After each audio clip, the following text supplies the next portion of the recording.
Malaysian 370, contact Ho Chi Minh 120.9. Good night, Malaysia 370. Hanya berjarak 1 menit 43 detik dari laporan tersebut, MH370 tiba-tiba lenyap dari layar radar. Tidak ada panggilan Mayday, tidak ada upaya komunikasi untuk meminta bantuan. Hanya tiba-tiba lenyap begitu saja.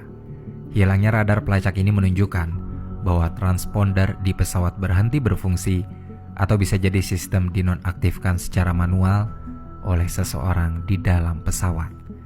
Tidak ada yang tahu mana pemicu pastinya karena semenjak lenyap dari radar, MH370 tidak pernah ditemukan. Segera setelah MH370 disadari hilang, upaya pencarian langsung dilakukan. Di jam 2 pagi lewat 20 menit, Fuad Syaruji yang saat itu menjabat sebagai Direktur Penanganan Krisis di Malaysia Airlines bersama timnya meminta Thailand, Hong Kong, dan Vietnam untuk mencoba berkomunikasi dengan MH370. Tapi hasilnya nihil. Tidak ada respon sama sekali. Semenjak hilang dari radar juga, misi pencarian dan penyelamatan telah dilakukan sesuai dengan prosedur standar, yaitu mencari di titik pertama hilangnya dari radar antara Laut Cina Selatan dan Teluk Thailand. Di pagi hari, di jam 6:30 menit, 5 jam setelah kontak terakhir, berita tentang hilangnya MH370 telah ramai diberitakan di berbagai media. Kerabat para penumpang MH370 langsung menyerbu Bandara Internasional Beijing untuk mencari informasi dan kejelasan dari hilangnya MH370 yang saat itu belum juga tiba di bandara. Padahal estimasi pendaratannya adalah jam 6:30 pagi. Perlu diketahui, MH370 hanya punya bahan bakar yang cukup untuk 7 jam penerbangan. Jika di jam 8:30 menit pesawat itu belum juga mendarat, maka dapat dipastikan pesawat akan jatuh. Di hari pertama hilang ini, ada beberapa informasi dan kejanggalan yang muncul. Di antaranya, pertama, personel dari salah satu kilang minyak di Laut Cina Selatan mengaku melihat ledakan seolah-olah pesawat jatuh ke laut.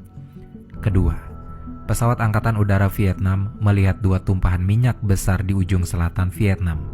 Masing-masing tumpahan itu lebarnya sekitar 9 km. Tapi, beberapa hari kemudian setelah residu minyak diuji di laboratorium, tumpahan itu ternyata berasal dari kapal laut. Ketiga, pilot Cathay Pacific melaporkan melihat puing-puing padat dan besar di lautan selama terbang dari Hong Kong ke Kuala Lumpur. Keempat, pilot penerbangan dari Kuala Lumpur ke Tokyo yang berada 30 menit di depan MH370 mengaku sempat berkontak dengan MH370 di frekuensi darurat sebelum pesawat itu menghilang. Pilot mengaku bahwa komunikasi itu terhambat karena banyak gangguan, statis, tapi dia bisa mendengar suara bergumam dari radionya. Kelima, para kerabat penumpang sempat menelpon ponsel keluarga mereka yang ada di pesawat.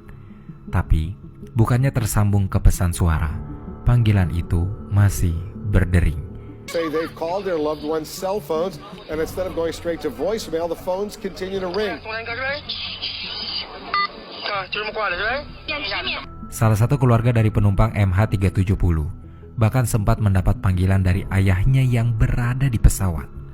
Tapi, sebelum dia mengangkat teleponnya, panggilan terputus. Setelah itu makin banyak yang mencoba untuk menelpon, dan kebanyakan terkoneksi dan berdering. Tapi tidak seorang pun yang panggilannya terjawab. Para kerabat sempat mendesak maskapai dan pemerintah untuk melacak panggilan yang terhubung melalui sinyal telepon. Tapi, pihak yang berwenang mengaku tidak punya teknologi untuk melacak lebih jauh. Padahal jika bisa, ini akan menjadi cara termudah untuk melacak penumpang dan pesawatnya. Keenam, 2 penumpang menimbulkan kecurigaan karena mereka telah naik pesawat dengan paspor curian yang segera memicu kekhawatiran adanya pembajakan.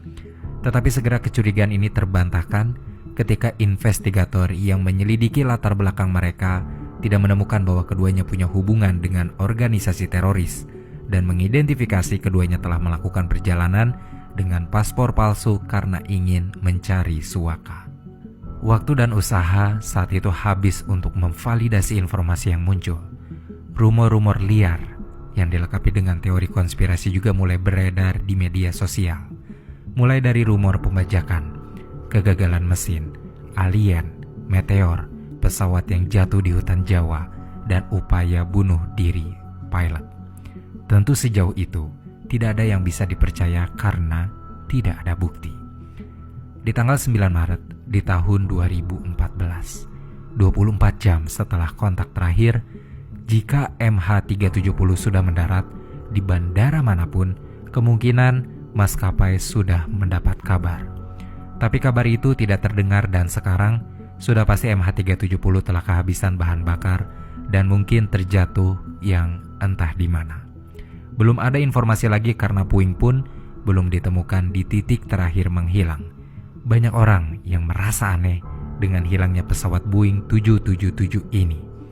Lantaran sebagai pesawat modern, pesawat sudah dilengkapi dengan fasilitas komunikasi yang bisa terus terhubung ke dunia luar dengan berbagai cara. Tapi anehnya sistem komunikasi MH370 justru mati seluruhnya secara bersamaan yang rasanya tidak wajar terjadi. Kecuali ada seseorang dengan sengaja memutus sinyal komunikasi elektronik tersebut. Di tanggal 10 Maret di tahun 2014, pihak militer Malaysia memberi informasi bahwa radar militer jarak jauhnya telah melacak sebuah pesawat dari titik terakhir MH370 menghilang. There is a possibility that this aircraft take a turn back, but we are not sure whether it is the same aircraft. Pesawat yang diduga kuat adalah MH370 itu terlihat keluar dari jalur yang seharusnya. Awalnya, pesawat terlihat berbelok halus ke kanan, lalu melakukan manuver belokan tajam dan panjang ke kiri.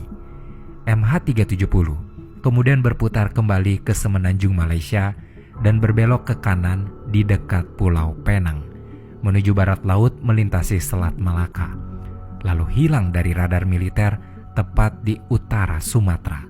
Dari sini, Malaysia, Vietnam, dan Singapura melakukan pencarian gabungan yang kini dilakukan di dua lokasi, yaitu Laut Andaman dan Laut Cina Selatan.